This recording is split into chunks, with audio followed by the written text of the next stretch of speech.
ನಮ್ಮನೆ ಯುವರಾಣಿ, ಹೇ ನಮ್ಮನೆ ಯುವರಾಣಿ.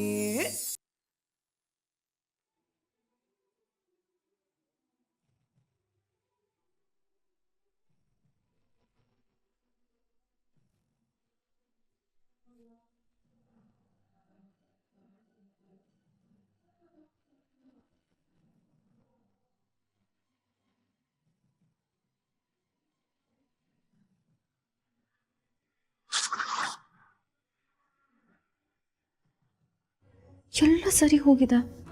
ತಾತ ಆಸೆ ಪಟ್ಟಿರೋ ಹಾಗೆ ಮತ್ತೆ ನಮ್ಮ ಕುಟುಂಬ ತುಂಬ ಸಂಸಾರ ಆಗಿದೆ. ಆದರೂ ಯಾಕೆ ನಂಗೆ ಸಮಾಧಾನನೇ ಆಗ್ತಿಲ್ಲ. ಎಲ್ಲೂ ಏನೂ ಸರಿ ಹೋಗ್ತಿಲ್ಲ. ಏನಾಗ್ತಿದೆ?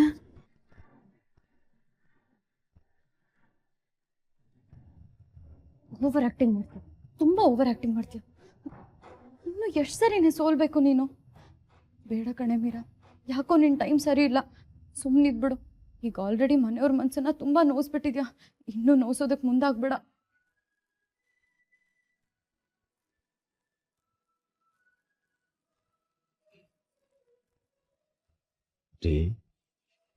ಹಸುವಾಗ್ತಾ ಇದೆಯಮ್ಮ? ಇಲ್ಲ ತಾತ. ಮತ್ ಯಾಕೆ ಹೊಟ್ಟೆ ಒಳಗಡೆ ಇಲಿ ಓಡಾಡ್ದಂಗೆ ಆಡ್ತಿದ್ಯಾ? ತಾತ, ನನ್ನ ಕನ್ಫ್ಯೂಷನ್ನು. ಏನು ಹೇಳಬೇಕು, ಹೇಗೆ ಹೇಳಬೇಕು ಅಂತ ಗೊತ್ತಾಗ್ತಿಲ್ಲ. ಓಹೋ, ಅದಕ್ಕೆ ನನ್ನ ಮುದ್ದು ಮರಿ ಮುಖ ಬಾಡ ಹೋಗಿದೆ. ಏನ್ ಕನ್ಫ್ಯೂಷನ್ನು? ತಾತ, ಖುಷಿಯಾಗಿರೋ ಟೈಮಲ್ಲಿ ನಮ್ಮ ಮನಸ್ಸು ಖುಷಿ ಪಡದೆ ಇದ್ರೆ ಏನಂತ ಅನ್ಕೋಬೇಕು? ಏನೋ ಸರಿ ಇಲ್ಲ ಅಂತ ಅನ್ಕೋಬೇಕು. ಇಲ್ಲ ತಾತ, ಎಲ್ಲ ಸರಿಯಾಗಿದೆ. ನನ್ನ ಬುದ್ಧಿನೂ ಹೇಳ್ತಿದೆ ಎಲ್ಲ ಸರಿಯಾಗಿದೆ ಅಂತ. ಆದ್ರೆ ನನ್ನ ಮನ್ಸೇ ಯಾಕೋ ಒಪ್ತಿಲ್ಲ. ಯಾಕೆ ತಾತ? ಸಂಪೂರ್ಣವಾಗಿ ವಿಷಯ ತಿಳ್ಕೊಳ್ದೆ ನಾನು ಏನೇ ಹೇಳಿದ್ರು ಅದು ತಪ್ಪಾಗತ್ತಮ್ಮ. ಬೈ ಚಾನ್ಸ್ ನಾನು ಹಾಗೇನಾದ್ರೂ ಹೇಳಿದ್ರು ಅದು ಬರೀ ನಿನ್ನ ಮನಸ್ಸನ್ನ ಖುಷಿ ಪಡಿಸೋದಕ್ಕೆ ಹೇಳ್ದಂಗೆ ಇರುತ್ತೆ. ಅದಕ್ಕೆ ಬದಲು ನೀನು ಬೆರಳು ಕುಮಾರನ ಭವಿಷ್ಯ ಕೇಳ್ಕೋತಿಯಲ್ಲ, ಕೇಳ್ಕೊ. ನನ್ನ ಮುಂದೆ ಬೆರಳುಗಳನ್ನ ಹಿಡಿ, ನಾನೇ ಮುಟ್ತೀನಿ. ಯಪ್ಪ ದೇವ್ರೆ, ಬೇಡವೇ ಬೇಡ. ಈ ಬೆರಳು ಕುಮಾರನ್ ಸಹವಾಸ ಬೇಡವೇ ಬೇಡ. ಇತ್ತೀಚೆಗೆ ಇವನು ದಾರಿ ತಪ್ಪಿಟ್ಟಿದ್ದಾನೆ ಗೊತ್ತಾ? ಹೌದಾ? ಮತ್ತೆ ಈ ಬೆರಳು ಕುಮಾರ ಸುಳ್ಳು ಭವಿಷ್ಯ ಹೇಳಿದಕ್ಕೆ ತಾನೆ ನಾನು ಅಹಲ್ಯ ಅಕ್ಕನ ಬಗ್ಗೆ ಇನ್ವೆಸ್ಟಿಗೇಷನ್ ಮಾಡೋದಕ್ಕೆ ಶುರು ಮಾಡಿದ್ದು. ಇನ್ನೇನೋ ಸರಿ ಇಲ್ಲ ಅಂತ ಹೇಳಿದಕ್ಕೆ ನಾನು ಒಳ್ಳೆ ಜೇಮ್ಸ್ ಬಾಂಡ್ ತರ ಅಹಲ್ಯ ಅಕ್ಕನ ಹಿಸ್ಟ್ರಿನೆಲ್ಲ ಓಪನ್ ಮಾಡ್ಕೊಂಡು ಏನೋ ಪ್ರೂವ್ ಮಾಡ್ಬಿಟ್ರೆ ಅಂತ ಪೋಸ್ ಕೊಟ್ಟಿದ್ದು. ಈ ಬೆರಳು ಕುಮಾರನ ನಂಬಿದ್ದಕ್ಕೆ ತಾನೆ ನಮ್ ಸಾಕು ಜೀವನನೇ ಹಾಳಾಗ್ತಿತ್ತು. ಬೇಡಪ್ಪ ಬೇಡ, ನಾನಂತೂ ಇನ್ಮೇಲಿಂದ ಈ ಬೆರಳು ಕುಮಾರನ ಭವಿಷ್ಯನ ನಂಬದಿಲ್ಲ ನಂಬದಿಲ್ಲ ನಂಬದಿಲ್ಲ. ಇಲ್ಲಮ್ಮ, ಮೊದ್ಲೆಲ್ಲ ನಂಬ್ತಾ ಇದ್ದೆ ತಾನೆ? ಹ್ಞೂ ತಾತ, ಮುಂಚೆ ಇವನು ತುಂಬಾ ನಿಜ ಹೇಳ್ತಿದ್ದ. ಆದ್ರೆ ಈಗ ಸುಳ್ಳು ಹೇಳ್ತಿದ್ದಾನೆ. ಕಳ್ಳ, ಸುಳ್ಳು ಕುಮಾರ ಆಗಿದ್ದಾನೆ.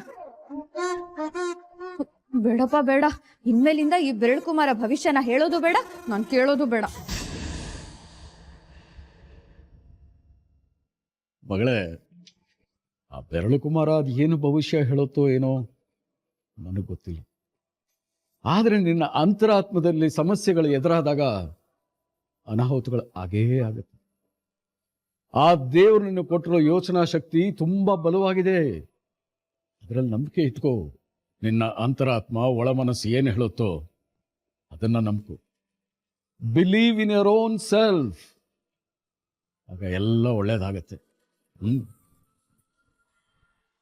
ಮೀರಾ, ಸಾಕೆ ಮೀರನ್ ನೋಡಿದೇನಪ್ಪ? ನಾನು ಇಲ್ಲಿದ್ದೀನಿ ಕಣೆ ಶಾಂಭವಿ. ಏನಾಗ್ಬೇಕಾಗಿತ್ತು?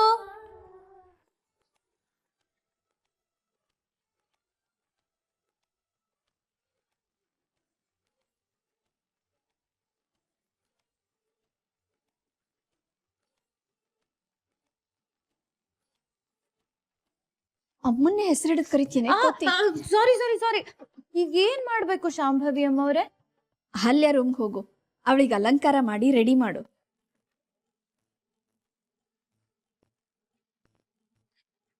ಅಹಲ್ಯ ಅಕ್ಕನ ರೆಡಿ ಮಾಡ್ಬೇಕಾ? ನಾನಾ? ಹುಲಿ ಬೋನಿಗೆ ಹೋಗ್ಬೇಕಾ? ನಾನಾ ಅಂತ ಕೇಳ್ದಾಗಿತ್ತು ನೀನ್ ಕೇಳಿದ್ದು. ಹುಲಿ ಬೋನಿಗೆ ಹೋಗ್ತಿದ್ನೋ ಏನೋ, ಆದ್ರೆ ಅಕ್ಕನ ರೂಮಿಗೆ ಮಾತ್ರ ಹೋಗಲ್ಲ. ಅಲ್ಲ, ಈಗ ಯಾಕೆ ಅಕ್ಕಂಗ್ ರೆಡಿ ಮಾಡ್ಬೇಕು? ಅದೆಲ್ಲ ನಿನ್ಗೆ ಯಾಕೆ? ಸುಮ್ನೆ ಹೇಳಿದ್ದಷ್ಟು ಕೇಳ್ಬೇಕು. ಹೋಗು. ಅಮ್ಮ ಅಮ್ಮ ನಂಗೆ ಬೇರೆ ಕೆಲಸ ಇದೆ, ಪ್ಲೀಸ್ ನೀನೇ ರೆಡಿ ಮಾಡ್ಬಿಡು. ಅಯ್ಯೋ ನನಗ್ ರೆಡಿ ಮಾಡೋದಕ್ ಬರಲ್ಲ ಕಣೆ. ಅಯ್ಯೋ ಅಮ್ಮ ನನಗೂ ರೆಡಿ ಮಾಡೋದಕ್ ಬರಲ್ಲ. ಹೇಗಿದ್ರು ಸಾಕು ಇಲ್ಲೇ ಇದಾನಲ್ಲ, ಅವನ್ಗೆ ಹೇಳು, ಅವನಿಗೆ ಹೇಗ್ ಬೇಕೋ ಹಾಗೆ ಹೆಂಡತಿಗೆ ಅಲಂಕಾರ ಮಾಡ್ತಾನೆ. ಎಣ್ಣೆ ಮೇಲೆ ಬಾರಿಸ್ತೀನಿ ಅಷ್ಟೇ, ಸುಮ್ನೆ ಹೋಗು ಅಂದ್ರೆ ಹೋಗ್ಬೇಕು. ಹೋಗು. ಅಮ್ಮ ಅಮ್ಮ ಪ್ಲೀಸ್ ನೋಡೋ ಸಾಕು, ನಾನು ಯಾವ ಕೆಲಸ ಮಾಡಲ್ಲ ಅಂತ ಹೇಳ್ತೀನೋ ಅದೇ ಕೆಲಸ ಮಾಡು ಅಂತ ಅಮ್ಮ ಹೇಳ್ತಾರ. ಇದು ಸರಿನಾ? ನೀನಾದ್ರೂ ಹೇಳೋದಲ್ವಾ? ಹೌದು, ರಾತ್ರಿ ಮಲ್ಕೊಳ್ಳೋ ಟೈಮಲ್ಲಿ ಯಾಕೆ ರೆಡಿ ಮಾಡ್ಬೇಕು? ಅದೇನೋಪ್ಪ ನನಗ್ ಗೊತ್ತಿಲ್ಲ, ಅಮ್ಮ ಹೇಳಿದ್ರಲ್ವಾ, ನೀನೇ ಹೋಗಿ ರೆಡಿ ಮಾಡು. ಸಾಕು ಸಾಕು ಪ್ಲೀಸ್ ಕಾಣೋ, ನೀನೇ ನಿನ್ ಹೆಂಡತಿಗೆ ಸಿಂಗಾರ ಮಾಡೋ. ನಾನ್ ಹೇಗೆ ರೆಡಿ ಮಾಡ್ಲಿ? ಅಮ್ಮ ನಿನಗ್ ತಾನೇ ಹೇಳಿರೋದು, ನೀನೇ ಹೋಗು. ಹೌದಾ, ನೀನ್ ನಂಗೆ ಹೆಲ್ಪ್ ಮಾಡಲ್ವಾ? ಓ ಯಾರನ್ನಪ್ಪ ಕೇಳಲಿ? ನಮ್ರತ. ನಮ್ರತ ನೀನೇ ರೆಡಿ ಮಾಡೋದಲ್ವೇನೆ, ಪಾಪ ನಮ್ರತನ್ ಯಾಕೆ ಹೋಗ್ತೀಯ? ಸಾಕು, ನಿನ್ನ ಹತ್ರ ಯಾಕೋ ಮುಚ್ಚು ಮರೆ, ಇರೋ ವಿಷಯನ ಹೇಳ್ಬಿಡ್ತೀನಿ. ಮದ್ವೆಲಿ ಅಷ್ಟು ದೊಡ್ಡ ಇನ್ಸಿಡೆಂಟ್ ನಡೆದ್ಮೇಲೆ ಅಹಲ್ಯ ಅಕ್ಕನ ಮುಂದೆ ನಿಂತ್ಕೊಳ್ಳೋ ಧೈರ್ಯನೇ ಬರ್ತಿಲ್ಲ. ಗುರು ಅವ್ರ ಮನ್ಸಿಗೆ ಹರ್ಟ್ ಆಗಿದೆ ಅಂತ ಒಂದ್ ಮಾತು ಹೇಳಿದ್ರೆ ಸಾಕು, ನಿಜವಾಗ್ಲೂ ನನ್ನ ಹೃದಯನೇ ಒಡೆದು ಹೋಗುತ್ತೆ ಗೊತ್ತಾ? ಮೀರಾ, ಇನ್ನು ಎಷ್ಟು ದಿನ ಅಂತ ಗಿಲ್ಟ್ನ ಕಂಟಿನ್ಯೂ ಮಾಡ್ತೀಯ? ಬಿಟ್ಟು ಹಾಕೋ ತಾನೆ. ಅನಿ ನೋಡು, ಅನಿಗೂ ಗಿಲ್ಟ್ ಕಾಡಿತ್ತಪ್ಪ, ಆದ್ರೆ ಅವ್ನು ಕಂಟಿನ್ಯೂ ಮಾಡದ್ನ. ಸಾರಿ ಕೇಳಿ ಎಲ್ಲ ಸರಿ ಮಾಡ್ಕೊಂಡ. ಆದ್ರೆ ಅದ್ ನನ್ನಿಂದ ಆಗ್ತಿಲ್ವೇ? ಆದ್ರೆ ಈಗ ಅವಕಾಶ ಇದೆಯಲ್ಲ, ಅವ್ರನ್ನ ರೆಡಿ ಮಾಡ್ತಾ ನಿನ್ ಮನ್ಸಲ್ಲಿ ಇರೋದನ್ನೆಲ್ಲ ಹೇಳ್ಕೊಂಡ್ಬಿಡು. ಧೈರ್ಯ ಬರ್ತಿಲ್ಲ ಕಣೋ. ಮೀರಾ, ನನ್ನ ಹೆಂಡತಿನ ನನ್ಗಿಷ್ಟ ಆಗೋ ಥರ ರೆಡಿ ಮಾಡಲ್ವಾ?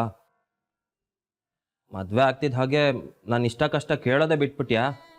ಒಂದು ಶರ್ಟ್ನು ನಿನ್ನನ್ನೇ ಕೇಳಿ ಹಾಕೊಳ್ಳೋ ನನ್ನ ಮಾತಿಗೆ ಬೆಲೆ ಇಲ್ವಾ? ಏನೋ ಎಮೋಷನಲ್ ಬ್ಲ್ಯಾಕ್ ಮೇಲ್ ಮಾಡ್ತಿದ್ಯಾ? ಅಲ್ಲ, ರಿಕ್ವೆಸ್ಟ್. ಸರಿ ಬಿಡು, ಹೋಗರಿ ಬೇಡ. ಆದ್ರೆ ನಾನು ನಿನ್ ಹೆಂಡತಿನ ರೆಡಿ ಮಾಡೋದಕ್ಕೆ ಹೋಗ್ತಿಲ್ಲ. ಮತ್ತೆಲ್ಲಿಗೆ ಹೊರಟೆ? ನಾನು ನಮ್ಮ ಅಕ್ಕನ ಹತ್ರ ಸಾರಿ ಕೇಳೋದಕ್ಕೆ ಹೋಗ್ತಿದ್ದೀನಿ. ಬಾಯ್. ಅಯ್ಯೋ ದೇವ್ರೆ, ಮರ್ತ್ಬಿಟ್ಟೆ. ಅದಕ್ಕಿಂತ ಮುಂಚೆ ಒಂದು ಇಂಪಾರ್ಟೆಂಟ್ ಕೆಲಸ ಮಾಡೋದ್ ಬಾಕಿ ಇದೆ. ಅಮ್ಮ, ತಾತ, ಪ್ರಣಮ್, ಸುಂದ್ರಣ್ಣ, ಅನಿ, ನಮ್ರತ, ಲಕ್ಷ್ಮಿ ಆಂಟಿ ಎಲ್ರು ಬನ್ನಿ ಬೇಗ. ಅಂಕಲ್ ಎಲ್ಲಿದ್ದೀರಾ? ಅಮ್ಮ ಮೀರಾ, ನನ್ ಮಾತ್ ಕೇಳು. ಮೀರಾ, ಅಮ್ಮ, ಅನಿ, ತಾತ, ಪ್ರಣಮ್, ಏನೇ ಇದು, ಏನೇ ಮಾಡ್ತಿದ್ಯಾ? ಪ್ಲೀಸ್ ಕಣಿ, ಎಲ್ರ ಮುಂದೆ ನಂಗೆ ಎಂಬಾರೇಜ್ ಮಾಡ್ಬೇಡ. ಆಲ್ರೆಡಿ ನರ್ವಸ್ ಆಗಿದ್ದೀನಿ ಕಣೆ. ಪ್ಲೀಸ್ ಕಣೆ. ಓ ಸಾಕು, ನಿನ್ ವಿಷಯ ಅಲ್ಲ, ಇರಪ್ಪ. ನಮ್ರತ, ಲಕ್ಷ್ಮಿ ಆಂಟಿ, ಅಂಕಲ್, ಅನಿ, ಅಮ್ಮ, ತಾತ, ನಿನ್ ವಿಷಯ ಅಲ್ಲ ಕಣು, ಸುಮ್ಮನಿರು.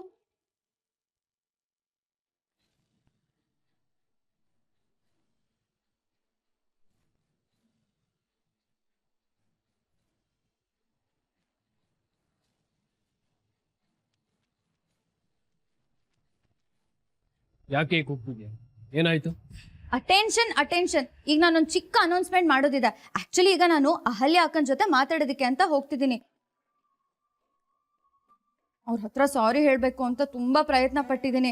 ಆದ್ರೆ ನಾನು ಅವ್ರ ಹತ್ರ ಮಾತಾಡೋದಕ್ಕೆ ಅಂತ ಹೋದಾಗ್ಲೆಲ್ಲ ಯಾರಾದ್ರೂ ಒಬ್ರು ಬಂದು ಡಿಸ್ಟರ್ಬ್ ಮಾಡ್ತಾನೆ ಇದ್ದೀರಾ. ಸೊ ಈಗ ಆಲ್ರೆಡಿ ಹೇಳ್ತಿದ್ದೀನಿ, ಇನ್ನೊಂದು ಅರ್ಧ ಗಂಟೆ ನನಗೆ ಅಹಲ್ಯ ಅಕ್ಕಂಗೆ ಯಾರು ಡಿಸ್ಟರ್ಬ್ ಮಾಡಬಾರ್ದು. ಓಕೆನಾ? It's my humble request. ಇಷ್ಟೇನಾ?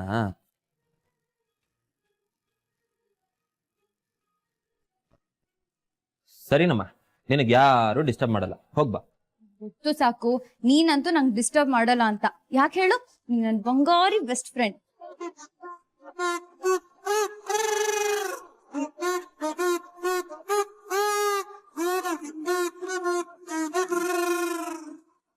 ಈ ಹುಡುಗಿಗೇನು ಹುಚ್ಚ? ಯಾವ್ದಾವುದೋ ವಿಷಯಕ್ಕೆ ಏನೋ ಆಯ್ತು ಅನ್ನೋಂಗೆ ಗಲಾಟೆ ಮಾಡುತ್ತೆ. ಸರಿ ಥ್ಯಾಂಕ್ ಯು ಎವ್ರಿಬಡಿ. ನಾನು ಬರ್ತೀನಿ, ಬಾಯ್. ಅನಿ, ಇವಳಲ್ಲಿ ಹೋಗಿ ಏನಾದ್ರೂ ಕಿತಾಪತಿ ಮಾಡಿದ್ರೆ? ನಿಜನಮ್ಮ. ಮೀರಾ, ಗೊತ್ತು. ಈಗ ಅಮ್ಮ ಹೇಳಿದ್ದನ್ನ ನೀನು ಹೇಳ್ಬೇಡ. ನಾನು ಹೋಗ್ತಿರೋದು ಪ್ಯೂರ್ಲಿ ಸಾರಿ ಕೇಳೋದಕ್ಕೆ. ಯಾವ ಎಡವಟ್ ಮಾಡೋದಕ್ಕೂ ಅಲ್ಲ, ಕಿತಾಪತಿ ಮಾಡೋದಕ್ಕೂ ಅಲ್ಲ, ಡಿಟೆಕ್ಟಿವ್ ಕೆಲಸಕ್ಕೂ ಅಲ್ಲ, ಅಥವಾ ಇನ್ವೆಸ್ಟಿಗೇಷನ್ ಮಾಡೋದಕ್ಕೂ ಅಲ್ಲ. ಆದ್ರೆ ಪ್ಲೀಸ್ ಇನ್ನೊಂದು ಅರ್ಧ ಗಂಟೆ ನೀವು ಯಾರೂ ಡಿಸ್ಟರ್ಬ್ ಮಾಡಬಾರ್ದು, ಓಕೆನಾ?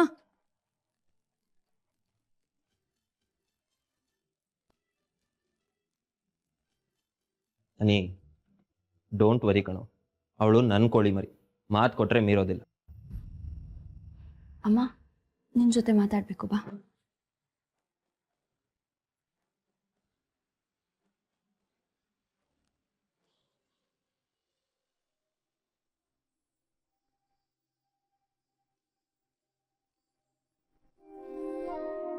ಅಯ್ಯೋ, ಅಲ್ಲಿ ನೋಡಿದ್ರೆ ಅನೌನ್ಸ್ಮೆಂಟ್ ಮಾಡಿ ಬಂದೆ.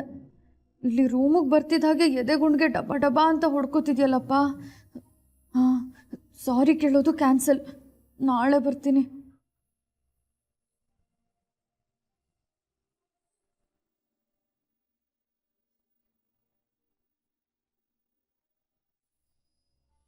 ಯಾಕೆ ಮೀರಾ ಹಾಗೆ ಹೋಗ್ತಾ ಇದ್ಯಾ? ಒಳಗ್ ಬಾ. ನೋಡ್ಬಿಟ್ರಾ?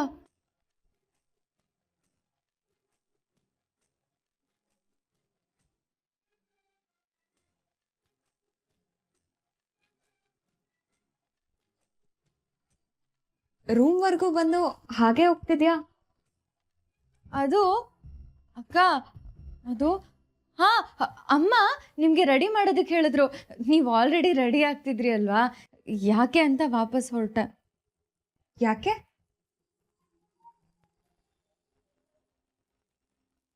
ಈ ನಿನ್ನ ಅಕ್ಕನ್ನ ನಿನ್ ಕೈಯಾರೆ ರೆಡಿ ಮಾಡಲ್ವಾ?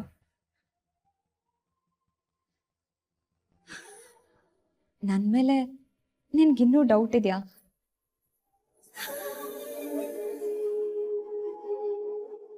ನಾನೀ ಮನೆಗೆ ಸರಿಯಾದ ಸೊಸೆ ಅಲ್ಲ ಅಂತ ನಿನ್ಗೆ ಈಗಲೂ ಅನ್ನಿಸ್ತಿದ್ಯಾ ಪುಟ್ಟ? ಸಾರಿ ಅಕ್ಕ, I am really sorry. Actually ನಾನು ಬಂದಿದ್ದು ನಿಮ್ಮ ಹತ್ರ ಸಾರಿ ಕೇಳೋದಕ್ಕೆ ಅಂತ. ಇದುವರೆಗೂ ನನ್ನ ಸಿಕ್ಸ್ ಸೆನ್ಸ್, ನನ್ನ ಇಂಟ್ಯೂಷನ್ಸ್, ನನ್ನ ಅಂತರಾತ್ಮ ಮತ್ತು ಬೆರಳ್ಕುಮಾರನ ಭವಿಷ್ಯ ಅಂತ ಅಂದ್ಕೊಂಡು ಮಾಡಿದ ಕೆಲಸ ಎಲ್ಲ ಸಕ್ಸಸ್ಫುಲ್ ಆಗಿತ್ತು. ಆದರೆ ಫಾರ್ ದ ಫಸ್ಟ್ ಟೈಮ್ ನನ್ನ ಲೈಫಲ್ಲಿ ನಿಮ್ಮ ವಿಷಯದಲ್ಲಿ ಮಾತ್ರ ನಾನೀಗ ಹೇಳಿದ ಲಿಸ್ಟೆಲ್ಲ ಫೇಲ್ ಆಯಿತು.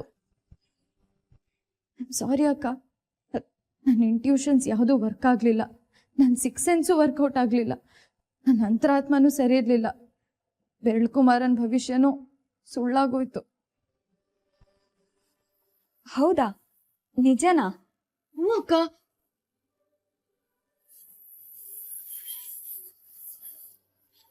ಆ್ಯಕ್ಚುಲಿ ನಿಮ್ಮನ್ನ ನೋಡೋದಕ್ಕೆ ಅಂತ ಫಸ್ಟ್ ಟೈಮ್ ನಿಮ್ಮ ಮನೆಗೆ ಬಂದಾಗ ನೀವೆಲ್ಲರೂ ಮನೆ ಒಳಗಡೆ ಇದ್ದು ಹೊರಗಡೆಯಿಂದ ಬೀಗ ಹಾಕಿದ್ ನೋಡಿ ನೀವೇನೋ ಗೋಲ್ಮಾಲ್ ಮಾಡ್ತಿದ್ದೀರಾ ಅಂದ್ಕೊಂಡೆ.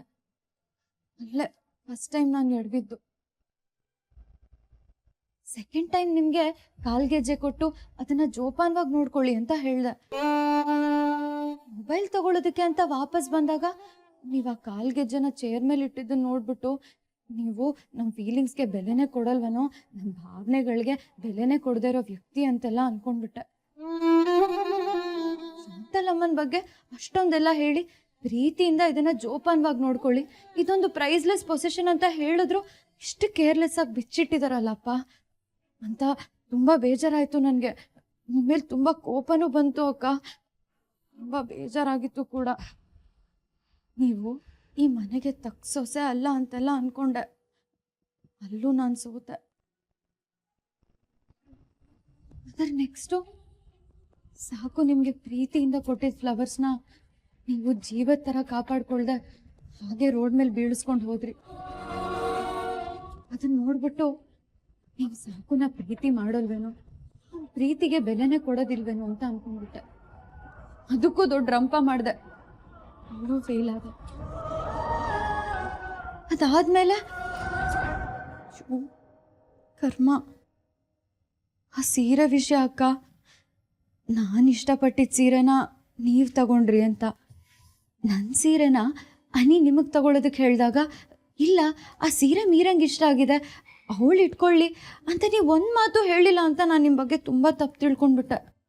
ನೀವು ಸ್ವಾರ್ಥಿ, ಸೆಲ್ಫಿಶ್ ಅಂತೆಲ್ಲ ಅಂದ್ಕೊಂಡ್ಬಿಟ್ಟೆ. ಅಲ್ಲೂ ಫೇಲ್ ಆದೆ.